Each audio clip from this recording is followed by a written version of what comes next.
ইব্রাহিম আলাইহিস সালাম উনি স্বপ্নে দেখেছিলেন যে উনি ওনার কলিজার টুকরো সন্তান ইসমাঈল আলাইহিস সালামকে জবাই করছেন, যেটা সূরাতুস সাফফাতের 102 নম্বর আয়াতে আল্লাহ তাআলা আমাদেরকে বলছেন। ইব্রাহিম আলাইহিস সালাম বলেছিলেন, ইয়া বুনাইয়া ইন্নী আরা ফিল মানামি আন্নী আযবাহুক ফানজুর মাযা তারা।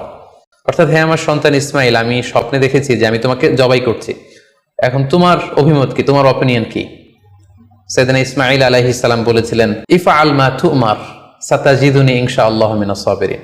মানে বাবা, আপনি স্বপ্নে যা দেখেছেন আপনি সেটাই করেন, আপনি আমাকে ধৈর্যশীলদের অন্তর্ভুক্ত পাবেন।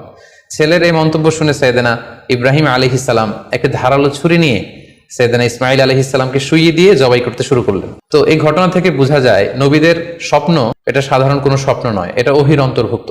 নবীদের স্বপ্ন যদি নিছক স্বপ্নই হতো, একটা স্বপ্নের উপর ভিত্তি করে সাইয়েদনা ইব্রাহিম আলাইহিস সালাম ওনার সন্তানকে জবাই করার জন্য উদ্যত হতেন না। তার মানে বোঝা গেল নবীদের স্বপ্ন হচ্ছে এটা মিন ওয়াহিল্লাহ, এটা আল্লাহ তাআলার পক্ষ থেকে নবীদের প্রতি ওয়াহি।